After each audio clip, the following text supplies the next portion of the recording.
연방법원의 불법 체류 청년 추방 유예 프로그램 유지 판결 이후 다카갱신 신청이 쇄도하고 있는 것으로 나타났습니다. 뉴욕시 버스의 사고 발생률이 높은 것으로 나타났습니다. 겨울 폭풍 노리스터가 뉴욕과 뉴저지 등 미 북동부를 강타하면서 많은 피해를 낸 가운데 이번 주 중 겨울 폭풍이 한 차례 더 몰아닥칠 것으로 예보됐습니다. 뉴욕시와 뉴저지를 잇는 새 기차 터널 건설에 도널드 트럼프 대통령이 연방정부의 예산 지원을 반대하는 것으로 알려져 논란이 일고 있습니다. 한인 고교생들이 건립을 주도해 주목받고 있는 뉴저지주 포트리의 위안부 피해자 기림비가 오는 5월 19일 제막됩니다.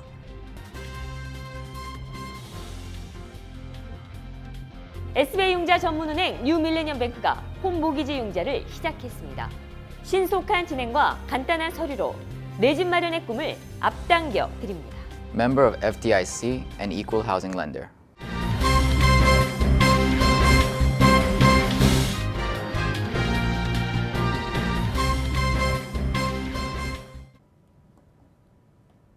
시청자 여러분 안녕하십니까? 3월 5일 KBTV 뉴스9 김아라입니다. 연방법원의 불법 체류 청년 추방 유예 프로그램 유지 판결 이후 다카 갱신 신청이 쇄도하고 있는 것으로 나타났습니다. 1일 이민서비스국이 발표한 통계에 따르면 다카 폐지 행정명령에 대해 제기된 소송의 최종 결과가 나올 때까지 프로그램을 존속시키라는 지난 샌프란시스코 연방법원의 판결이 내려진 직후인 1월 10일부터 1월 31일까지 3주 동안 11,360건의 갱신 신청이 접수됐습니다. 특히 법원이 이미 다카 유효기간이 지난 과거 수혜자들도 갱신 신청을 할 수 있다고 판결함에 따라 행정명령이 내려진 2017년 9월 5일 이전에 유효기간이 만료됐던 사람들의 갱신 신청도 상당수에 달했습니다. 이 기간 접수된 갱신 신청을 유효기간 만료일 기준으로 구분해보면 트럼프 대통령이 다카 프로그램 종료일로 정한 3월 5일 이후 유효기간이 만료되는 사람들의 갱신 신청이 75%를 차지해 가장 많았습니다.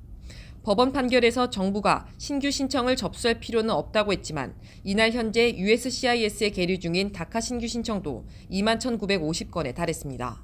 USCIS에 따르면 지난 1월 31일 현재 유효한 다카 수혜자 중 한국 출신은 7,060명으로 집계됐습니다. 월스트리트 저널이 트럼프 대통령의 관세 부과에 대해 외국 지도자들과 업계, 금융계가 부정적인 반응을 보인다고 전했습니다. 보도에 양준하 기자입니다. 월스트리트 저널이 수입 철강 관세 부과로 미국 내 관련 산업 일자리가 늘어날 것이라는 도널드 트럼프 대통령의 주장은 허구라고 반박했습니다. 이 신문은 4일 사설을 통해 트럼프 대통령의 관세 부과에 대해 외국 지도자들과 업계, 금융계가 빠르게 부정적 반응을 보인다면서 트럼프 대통령이 관세를 통해 새로운 일자리가 만들어질 것이라는 환상을 제고해 주길 바란다고 촉구했습니다. 이 신문은 오스트리아에 있는 첨단 페스트 알핀의 철강 공장을 예로 들면서 철강 공장이 새로운 일자리를 만들어내던 시대는 지나갔다고 일축했습니다.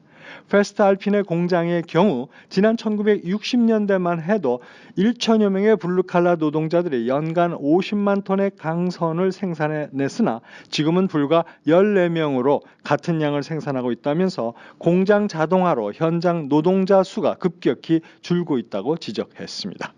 월스트리트 저널은 미국도 일부 소규모 철강 공장들이 경쟁력 유지를 위해 유사한 조치를 취하고 있다면서 수입 철강에 대한 관세 부과는 이들 공장 제품들의 가격과 수익을 올려줄 것이지만 일자리는 별로 늘어나지 않을 것이라고 지적했습니다.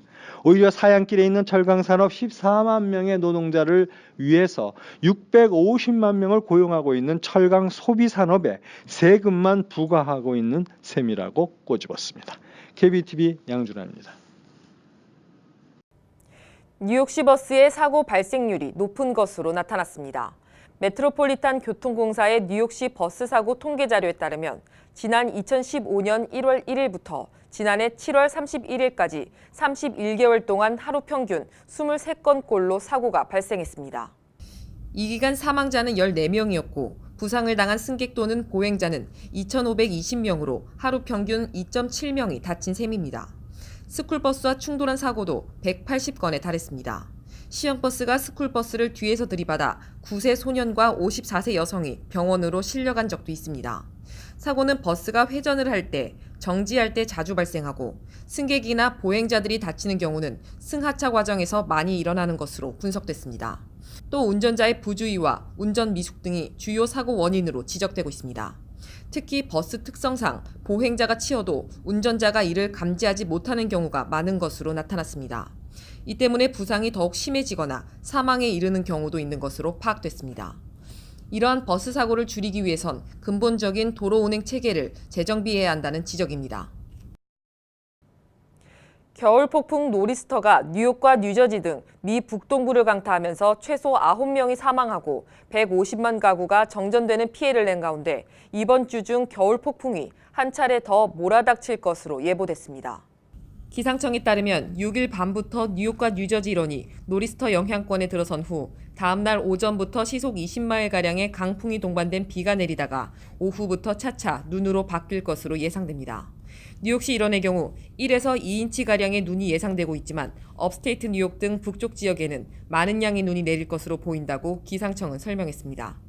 한편 뉴욕주 경찰에 따르면 지난 주말 겨울 폭풍으로 푼남 카운티에서 강풍에 쓰러진 나무가 집을 덮치면서 11세 어린이가 사망했는가 하면 뉴저지에서도 2일 밤 41세 남성이 전기를 복구하기 위해 전선을 만지다가 감전사했습니다. 또한 정전 피해도 계속해서 확대되고 있습니다. 4일 뉴욕주에서만 32만 가구가 정전됐으며 뉴저지에서도 20만 가구가 정전으로 피해를 입었습니다.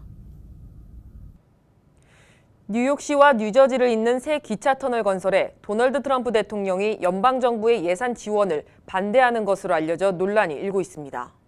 워싱턴 포스트 보도에 따르면 트럼프 대통령은 폴 라이언 하원 의장 등 연방 하원 공화당 의원들에게 터널 건설을 위한 게이트웨이 프로젝트에 연방 예산을 지원하지 말라고 압력을 넣은 것으로 알려졌습니다.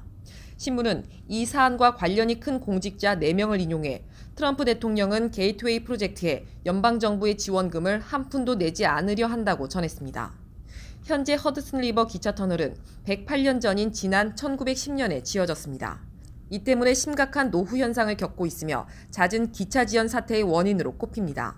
하루 평균 20만 명이 이용하는 이 터널은 수리가 시급한 상태로 수리를 위해서는 터널 일부를 막고 장기적인 작업이 필요한데 이 경우 기차 운행에 막대한 차질이 빚어질 수밖에 없습니다. 특히 2012년 허리케인 샌디로 인해 터널 상태가 크게 악화된 후 게이트웨이 프로젝트의 필요성이 더욱 불거지고 있습니다.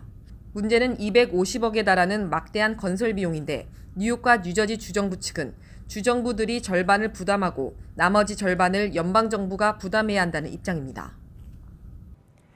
도널드 트럼프 행정부가 이민 및 비이민 비자 프로그램에 대한 심사를 강화하고 있는 가운데 전문직 취업 비자 소지자의 배우자에 대한 노동 허가 카드 발급 중단 조치의 시행이 미뤄지고 있습니다. 연방이민서비스국은 지난해 말 발표한 정책 지침에서 H4 비자 소지자가 합법적으로 취업해 일할 수 있도록 허용하는 규정을 올해 폐지할 계획이라며 그 시행 시점을 2월 중으로 예고했습니다.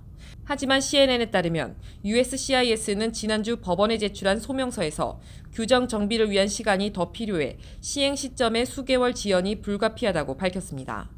이에 따라 트럼프 행정부의 취업 비자 배우자 노동 허가 발급 중단 조치의 시행은 최소한 6월 이후로 미뤄지게 됐으며 현재 H4 비자 신분으로 취업을 해 일하고 있는 해당자들은 당분간 취업을 지속할 수 있게 됐다고 CNN은 전했습니다.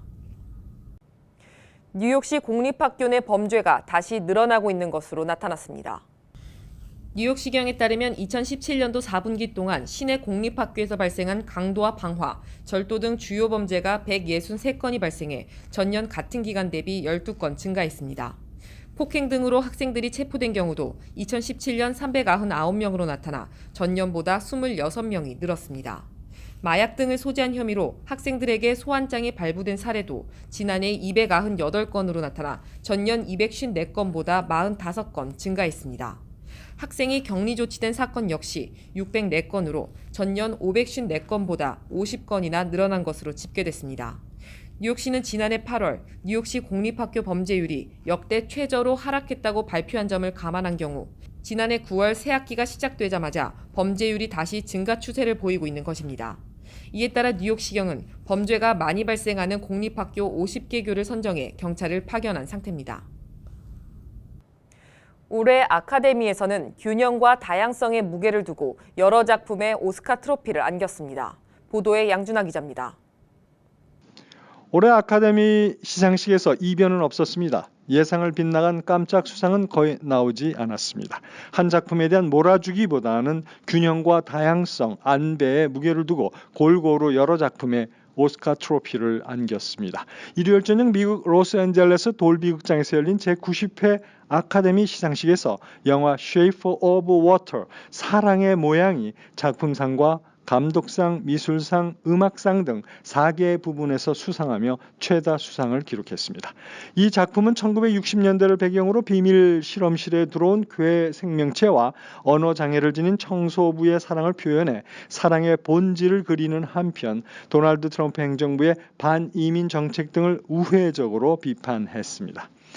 멕시코 출신의 기에르모 델 토로 감독은 이날 감독상을 받은 뒤 저는 이민자라며 영화가 가장 좋은 점은 국경을 없앤다는 것이며 계속 이렇게 나아갈 것이라고 수상 소감을 밝혔습니다. 게리 올드만은 다키스트 아워로 생애 첫 아카데미 남우주연상을 받았습니다. 1997년 영화 파고로 여우주연상을 받았던 프랜시스 맥도먼드는 3 빌보드로 21년 만에 두 번째로 여우주연상을 거머쥐었습니다. 공포영화 Get Out의 조던 필 감독은 각본상 수상자로 호명됐습니다. Get Out의 수상은 예상 밖이라는 반응도 있지만 흑인을 주인공으로 한 흑인 감독 영화에 주요 상을 안긴 것 역시 안배를 고려한 것이라는 분석도 나옵니다. 아이토냐의 앨리슨 제니는 여우조연상을 가져갔으며 장편 애니메이션은 코코, 외국어상은 판타스틱 우먼에게 각각 돌아갔습니다. 작품 3과 여우주연상 후보에 오른 스티븐 스필버그 감독의 더 포스트는 무관에 그쳤습니다. KBTV 양준하입니다. 제네바 모터쇼에서 도로 위를 활공할 수 있는 승용차를 선보일 예정입니다. 보도에 양준하 기자입니다. 만화에서나 등장했던 꿈의 자동차가 현실로 다가오고 있습니다. 3월 6일 스위스 제네바에서 열리는 제88회 모터쇼에서 혼잡한 도로 위를 활공할 수 있는 승용차가 선보입니다. 종래 실험적으로 나왔던 하늘을 나르는 자동차들은 프로펠러가 고정되어 있어 도로 위를 달리기에 그리고 주차하기에 현실성이 결여되었습니다. 하지만 이번에 선보이는 자동차는 프로펠러를 접고 일반 승용차처럼 달리다가 하늘을 날 때 펴는 방식의 스포츠카 개념입니다. 현재 유럽 항공기 제조사인 에어버스를 포함한 전 세계의 거의 12개 기업이 통근자가 혼잡한 도로 위로 활공할 수 있는 새로운 종류의 항공기를 개발하기 위해 경쟁하고 있습니다. 이번에 야심차게 등장한 활공 가능 승용차는 8V 리버티로 명명되었습니다. 이 승용차는 3륜 2인승 자동차입니다. 비행 차량을 개발한 네덜란드 회사인 8V의 로버트 CEO는 작동 원리를 설명하고 있습니다. 운전은 보통 차에서 할 수 있는 것처럼 운전대를 사용하는 것입니다. 3개의 페달이 있으며 창문 와이퍼와 같은 일반 컨트롤이 있습니다. 운전은 일반 자동차처럼 비슷합니다. 손과 발로 작동해야 하는 헬리콥터와는 완전히 다른 방법입니다. 90여 년간 쌓아온 기술을 이용 2개의 엔진을 사용하는 이 활공 자동차는 약간의 활주로를 필요로 하는 점이 큰 도전이 되고 있습니다. 신기술로 안전성과 간편성으로 개발은 되었지만 여전히 문제점을 안고 있습니다. 아직 달리다가 혼잡한 도로에서 수직으로 바로 하늘로 상승하지는 않기 때문에 아직 더 많은 연구를 통해 실용화가 되어야 할 것으로 보입니다. 8V는 도로에서 시속 최대 170km, 공중에서 시속 최대 180km의 속도를 낼 수 있다고 합니다. KBTV 양준하입니다. 한인 고교생들이 건립을 주도해 주목받고 있는 뉴저지주 포트리의 위안부 피해자 기린비가 오는 5월 19일 제막됩니다. 기린비 건립을 주도하고 있는 고교생 단체 유스 카운슬 오브 포트리는 오는 5월 19일 제막식이 열릴 예정이라며 기린비 제작이 시작된 상태라고 밝혔습니다. 학생들은 지난 2016년 6월부터 기린비 건립을 추진해 지난해 12월 타운의회의 건립안 승인을 이끌어냈습니다. 유스 카운슬 오브 포트리 측은 건립을 위한 목표 금액은 약 3만 5천 달러라며 예정된 5월 중순에 제막될 수 있게 한인 사회의 관심과 도움이 꼭 필요하다고 밝혔습니다. 기린비는 위안부 역사를 배운 어린 학생들이 지역사회에 이를 알리기 위해 세우는 최초의 사례라는 점에서 의미가 큽니다.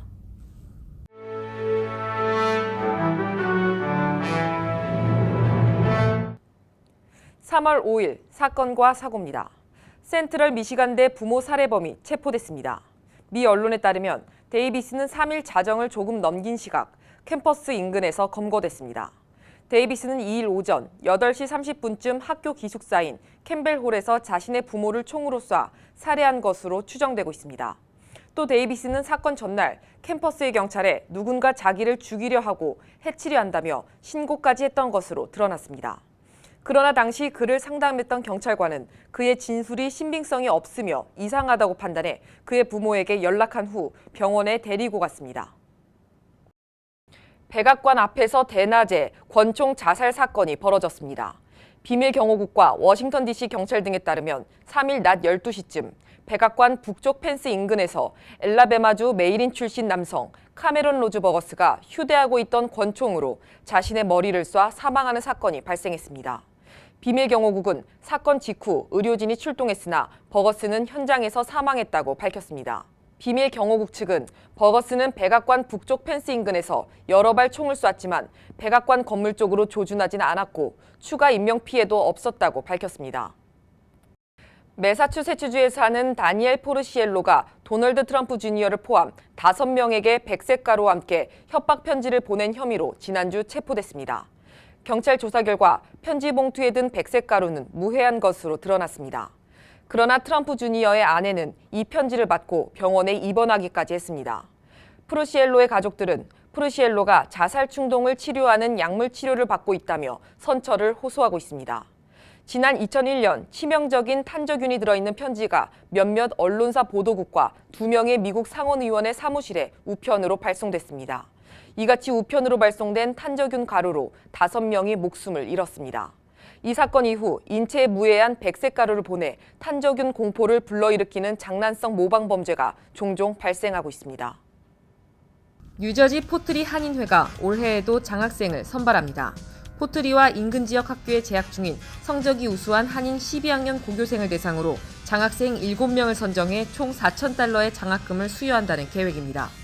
장학금을 신청하기 위해서는 학교 성적이 3.0 이상이고 봉사활동 경험이 있는 학생으로 자신의 소개가 담긴 커버레터와 함께 500자 내외로 학교 왕따 문제에 대한 자신의 생각에 대한 에세이와 최근 2년간 학교 성적표를 4월 9일까지 한인회로 제출하면 됩니다. 뉴욕 한인식품협회는 2일 퀸즈 칼리지 포인트 협회 사무실에서 제19대 후반기 4차 임시이사회를 개최했습니다. 이날 공동구매 등 협회 활성화 방안을 논의하고 제20대 차기 회장 선출을 위한 선거관리위원회를 구성했습니다. 선관위원장에 구군서 이사, 위원회 박우천 이사와 강희원 감사가 선출됐습니다. 투자회사를 차려 1억 달러 상당의 은행 융자 사기를 벌인 뒤 한국으로 도주한 한인이 메릴랜드 연방검찰에 체포됐습니다. 연방검찰에 따르면 박씨 형제는 소상공인을 대리해 스몰 비즈니스 융자 신청에 나서며 피해를 양산했습니다. 이들은 은행 잔액 증명서, 세금 보고서 및 재정 서류, 증여 편지 등을 허위로 만들어 융자를 받아챙기다 적발됐습니다. 박 씨는 유죄가 입증될 경우 최고징역 30년형에 처할 수 있습니다. 뉴욕시는 2일 청각장애인을 대상으로 스마트폰과 인터넷을 통한 원격 수화 통역 서비스를 이날부터 시행한다고 밝혔습니다. 미 전국에서 원격 수화 통역 서비스를 실시하는 시정부는 뉴욕시가 최초입니다. 수화 통역 서비스는 인터넷 사이트나 스마트폰에서 무료 어플리케이션 퍼스널 유니버셜 커뮤니케이터를 내려받은 뒤 웹캠을 통해 이용할 수 있습니다. 이용 시간은 매주 월요일에서 금요일 오전 10시부터 오후 4시까지입니다. 계속해서 포커스인과 커뮤니티 브리핑이 이어집니다.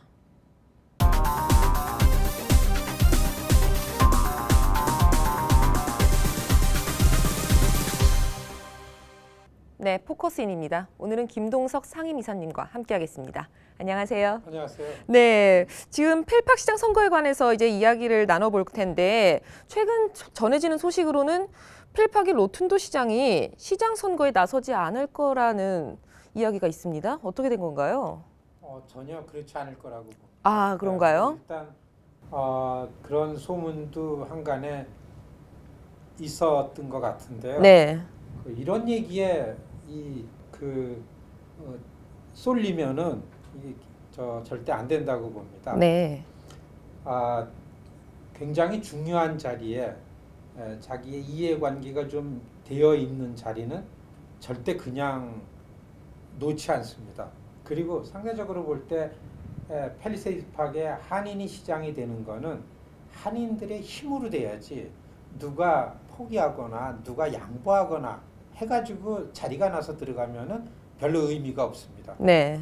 여러분 정치력이라는 거는 우리 스스로 만들어진 힘 그거에 기초한다라는 그 자체가 정치적인 힘이지 그렇지 않고서 뭐가 돼가지고서는 별 의미가 없는 거죠. 그래서 최근에 팰리세이드 파크의 한인들의 목소리가 좀 커지는 것 때문에 팰팍을 주도하고 있는 민주당 안에의 논의 내용들이 좀 한인들에게 뭔가를 좀 이렇게 배려하고 아니면 이렇게 정치적으로 뭔가 좀 이렇게 양보해야 되지 않겠냐라는 분위기가 있을지 모르지만은 우리 한인들 입장에서는 납세자로서 유권자로서 당당한 권리를 쟁취하는 거기 때문에 우리 힘으로 한다 이런 각오에서 조금도 흔들리면 안 된다 이런 말씀을 드리고 싶습니다. 곁들여서요. 네. 그렇다면 올해 이제 팰리세이드 파크의 정치 지형의 변화에 대해서도 좀 이야기해 주세요. 정치 지형의 변화라는 거는 절대 정치권은 그냥 변화되지 않습니다. 그래스루트가 시민들이 목소리를 낼 때 변화되는 거죠. 시민들의 목소리가 차고 넘치는데 선출직 정치인들의 역할이 그에 따라가지 않으면은 이게 이제 시민들이 치고 나오는 거죠. 이를테면 항쟁이라고도 얘기할 수 있고 이걸 막을 수는 없는 거죠. 여러분 트럼프가 대통령이 된 거는 공화당 지지 기반들이 얘기하는 걸 제대로 담지 못하니까 직접 공화당에서 인정하기가 어려운 후보를 엉뚱하게 만들어내는 거죠. 한국에서도 대통령이 일반 시민들의 뜻에 맞지 않으니까 그리고 정치권에서 그거를 제대로 해내지 못하니까 시민들이 직접 나섰죠. 이게 요즘의 유행병입니다. 네. 팰리세이드 파크에 이러한 바람이 불었다. 이렇게 얘기해도 틀리지 않다고. 그렇다면 한인들은 이 팰팍의 변화에 대해서 어떻게 이해하는 것이 올바른 것일까요? 말씀드렸듯이 네. 팰리세이드 파크에 사는 한인들은 뿐만 아니라 미국에 사는 한인들이 내가 여기서 사는 거는 하나의 시민의 일원이다. 그렇기 때문에 시민이 합법적으로 있을 때에 공적인 영역에서 불편함이 오거나 생각을 해서 합법적인 그 규정 안에서 뭔가 부당하다고 생각할 때는 반드시 목소리를 내야 됩니다. 그러니까 팰리세이드 파크에 있는 한인들이 다수가 됐는데도 불구하고 우리한테 잘 맞지 않는 규정들을 끊임없이 바꿔나가야 되는데요. 미국의 법이라는 거는 불변하지 않습니다. 매번 미국 의원들이 왜 바쁜가 하면은 뭔가 하나 만들어 놓고 매년 그거를 수정합니다. 그래서 불문율이 아니라 계속 수정하고 바꿔나가고 해가지고 최선을 다해서 시민들의 편의와 시민들의 안전을 위해서 만들어지는 거거든요. 팰리세이드 파크 우리가 그렇게 만들어가야 되죠. 그거는 정치인들이 하니까 정치권에 대해서 끊임없이 목소리를 내는 걸 멈추면 안 되고 팰팍의 한인들은 자기들이 요구하는 내용들을 이 유권자 입장에서 시민 입장에서 열심히 내야 되고 이제까지 안 냈던 거 그리고 이제까지 정치 참여하지 않았던 거를 이번 2018년 미국이 정치권이 크게 바뀌는 이러한 그 시점에 팰리세이드 파크 역시 한인들의 힘에 의해서 살기 좋은 도시로 편안한 도시로 시민들의 힘에 의해서 움직여지는 도시를 크게 바뀌어야 된다고 보는 거죠. 그렇게 보는 게 맞습니다. 네. 그렇다면 지금까지 이제 여러 번 한인들이 투표에 꼭 나가야 된다, 선거를 해야 한다, 이게 가장 중요하다고 많이 강조를 하셨는데 그것 외에도 팰팍 선거에서 또 한인들이 어떤 일을 좀 해야 할까요? 여러분 지금 팰리세이드 파크를 바꾸는데 가장 중요한 거는 6월 달에 실시되는 예비 선거에 한인 유권자가 얼마나 많이 참가하는가에 달려 있습니다. 앞으로 만 3개월 동안 팰팍의 한인들이 지금 정확하게 보면은 팰팍의 한인 유권자가 한 2,700명 됩니다. 네. 요 2,700명을 어떻게 해서든지 최선을 다해서 6월 달 실시되는 예비 선거에 많이 나오도록 하는 데 집중해야 됩니다. 지금 오랜 기간을 통해서 요 3개월 동안 2,700여 명 되는 한인 유권자가 예비 선거에 얼마나 많이 나오는가가 과연 미국에 사는 한인들이 자기 자리를 정치적으로 만들어낼 수 있는가 없는가를 이렇게 좀 예단해 볼 수 있는 바로미터라고 해도 틀리지 않습니다. 그렇기 때문에 제일 중요한 거는 6월달 실시되는 예비 선거에 팰리세이드 파크의 한인 유권자가 많이 투표장에 나와서 투표를 해야 됩니다. 네. 분명히 한인들 예비 선거에 투표를 하게 되면 움직이게 되면은 팰팍은 그야말로 지각 변동의 변화가 올 수 있다고 봅니다.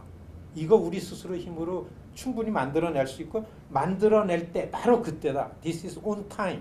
on time이라고 생각할 때 가장 관건은 여러분 팰팍의 한인 유권자 투표 예비 선거에 투표 꼭 하시는 게 가장 중요한 일입니다. 네, 알겠습니다. 좋은 말씀 감사하고요. 지금까지 김동석 상임이사님과 함께했습니다. 고맙습니다. 고맙습니다.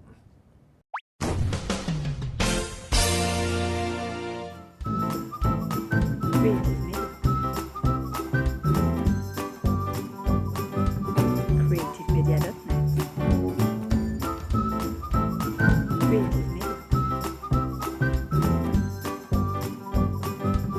creativemedia.net.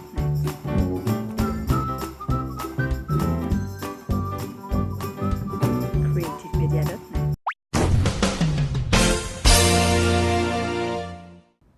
이어지는 순서 환율과 증시입니다.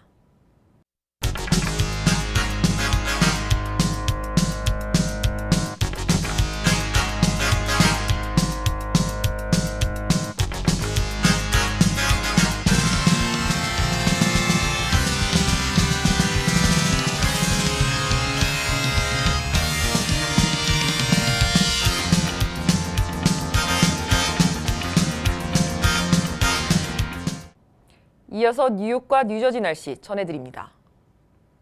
건강한 가정, 행복한 한인 사회를 위해 함께합니다. 한국인을 아는 병원, 실력 있는 병원, 홀리네임 병원. KBTV 오늘의 날씨는 홀리네임 병원에서 제공합니다.